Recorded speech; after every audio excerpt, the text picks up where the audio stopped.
Money, money, money must be funny in a rich man's world. Listen, money is very important, and money is even more important than you think. But it cannot buy happiness, and you cannot buy a wife. And let me explain you how you can get the best use of your money and how you can make the most of what you're making and show your girl that you're financially stable, that you're a cool guy. And let me explain you in this video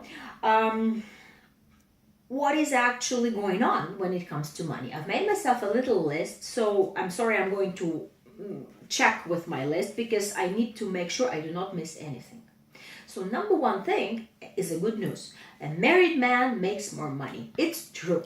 I didn't create it. I read it in a very serious source. Psychological report makes it so that married man is somehow paid more, somehow he finds other sources of income, but he brings more money to the table and the woman has something to spend. Good news. Number two, so if you're single and you want to make your income bigger, get married. Well, the task is, when you are finding the girl and you fall in love, is showing your financial stability without showing off. It's a task because I'm telling you sometimes, flash your money, show that you have it. But how do you do it? Simple. When you feed her in the restaurant, and you take her to a good restaurant and you never complain about the bill and you leave the tip, you're flashing your money in a good way. When you're bringing her flowers on a date, or when you're bringing her little gift that you thought of, you've spoken about something she really likes, and you bring it on a date. Wow, what a good surprise. You score, and it's a good way to flash your money. When you are putting her in a taxi to go home, or when you're filling her car with gas, you're showing your money and you're flashing it the right way. So you're not being an obnoxious idiot who just, spends it. But if you let her split the bill, if you look suspiciously at the waiters, if one day after you meet many times, she's asking you, dear, could you give me like 100 hryvnia? I'm missing, some money. And you're, oh my God, she asked me for 100 hryvnia. Wow, she's bad. Then you are losing your score and you're not flashing your money and you're not clicking like the marriage material. Because we want stability. We want somebody generous. And I know, I see your face now with the expression generous is a word that probably makes men sick all over the world. But let me explain what I mean. Because when women write generous on their profiles, they do not mean a sugar daddy that you all think. They mean they want a giving, supportive, and caring man. We no longer use this word in our applications. Sometimes only you can see it. But supportive, caring, and giving is what they need from a husband, because this is what a husband is like. Now, talking about money, discussing it is very important. But you initially need to look indirectly how much money she has, and without asking direct questions. If she drives, where she lives, you will be invited to her home. She will, bring you in for coffee and will show you, a nice flat that she has, or a simple flat that she has. So you need to look and count. And then basing on that, you will know, what kind of level she belongs to. But you will not know for sure. Because some of the dresses that she has could be gifts from other men, or like ex-boyfriends or ex-husbands, and they could be more expensive than she can afford now. Or they can be coming like from friends or from somewhere, or she could shop in a very good store for a very good price. So the cost of her clothes will never tell you the actual income she's making. neither expensive clothes nor cheap clothes. You need to look deeper and further. You need to find out her financial thinking, her strategical planning, and then you can ask questions. You can ask about her dreams, whether she owns this apartment or she's planning to buy it, whether she has any property, and tell her, of course, what kind of property you have. And the better, the more the better, because women trust men that have a house, that own it, that they are very, very, cautious when he has like a lifelong mortgage. It makes them paralyzed, because here mortgage means, you're killing yourself, because you're paying 20% interest rate to the bank, and it's like, taking a rope and hanging yourself tomorrow.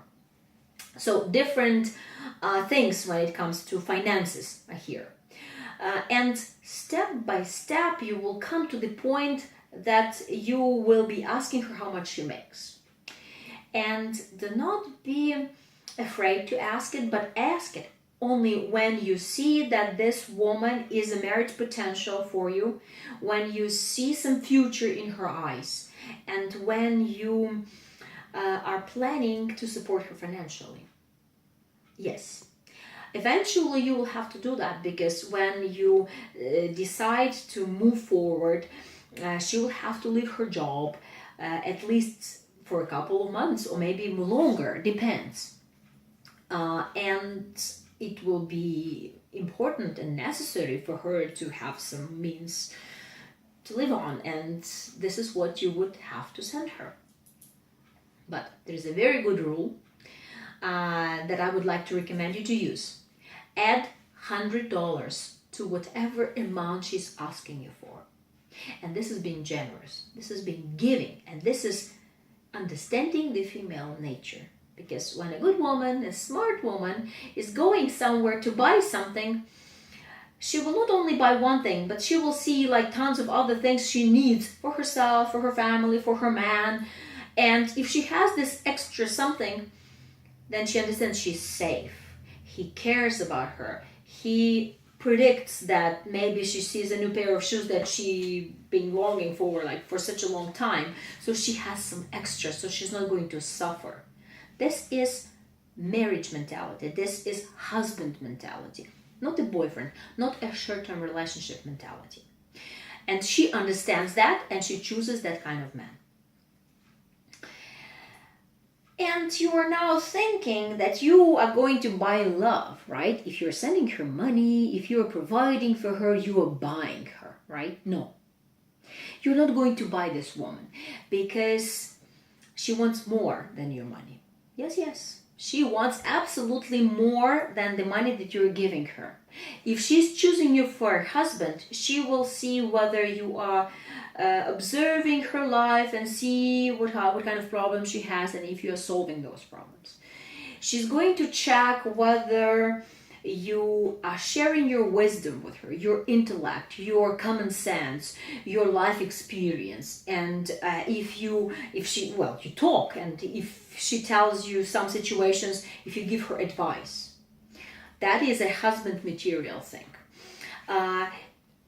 Giving her only money puts you in a sponsor category. But when you are giving her money and telling her what to do with it, teaching her how to live better with it, explaining her better financial planning, you will actually have to do that. And this is going to be the next paragraph of my talking here. So you teach her about financial planning. And when you are adding your emotional component to that money, then you are becoming husband. And if you are not doing all that, it will be a short-term relationship. She will use your money, chew it, and spit it out. But if you are being, her advisor, her helper, her support, then you are serious. One more thing. Women always like to spend more money than they earn. This is being a woman, I can tell you. But this is why, we love generous men.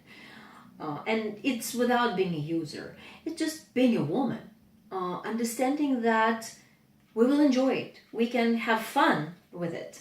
He can afford it. I mean, life is good. Why don't we distribute whatever money he makes into nice portions and use this one for fun? Now, talking about distributing the money. Ukrainian women are very, very, very good at saving your money. And they know how to live having only $100 for the whole month and surviving it and not starving to death. They know. When you give them $1 million, very, very few of them will know what to do with it and how to spend it in such a way that in a year after you have 2 million.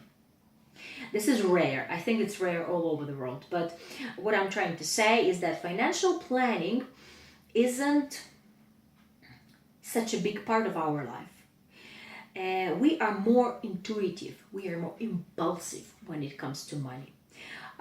We have it today and we're spending it today because we do not have financial stability in the country where we live. This stressed economy has been pressing on us for the last 25 years, and not having this stability, we do not trust the banks, and we don't know how to do the strategical planning of our finances. Plus, there is no trust to financial institutions and to businesses, because if this business exists today, it will not necessarily exist tomorrow. The fact that my agency is on the same place for 15 years is a rare fact. Some women come back to me and say, wow, you're cool, So for 15 years is nothing, when it comes to business, when it comes to,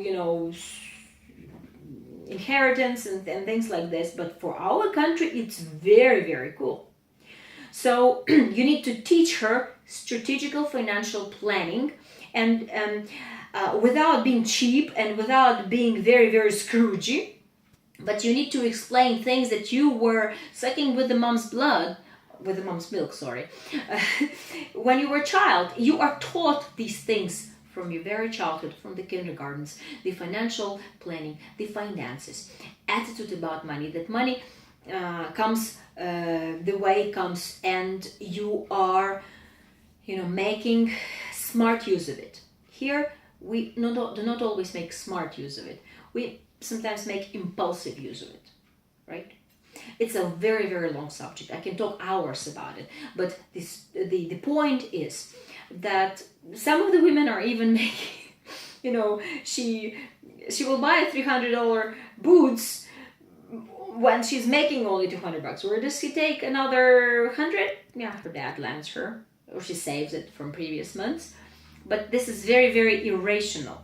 So you should understand, the point is that you should understand that this is a subject that you will have to teach her. It will be stressful, and she will be resisting, and she will be saying, you're cheap, you're being bad. But if you give it with a good attitude, with a good heart, you are certainly going to win and make your point very clear. Definitely a big deal is helping our parents. And when a woman's living here, whatever money she makes sure that her parents aren't starving. The pensions that our parents are making are usually around $50. It used to be 100, but with the recent crisis, it went down to 50, and it's absolutely impossible to survive on that kind of money, especially if there is only one parent left. So we help them as much as we can. When you're talking to a girl, you ask her this, and the answer will also explain you a lot about her personality, about her life, and about her connection with her parents. Because if she is helping her parents, she's apparently a good girl. And when you relocate her from Ukraine to your country, it will be very much appreciated if you can give her parents some money and support them for some time before she starts working, because she wants to do it herself. This is her duty. Generally,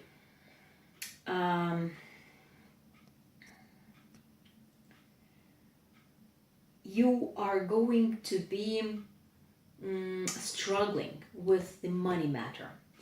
Maybe I'm exaggerating when I say that, but I'd rather exaggerate now than hear your frustration later.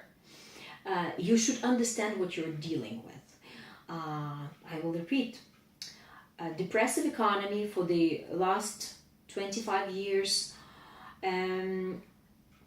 not knowing the strategic planning, making the most of the money that we have now, knowing how to save it, knowing how to survive on the minimum, which actually a very good skill.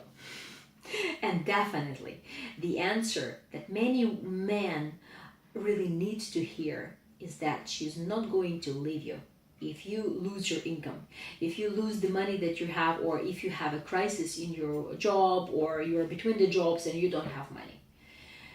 A woman never leaves a good man that she loves.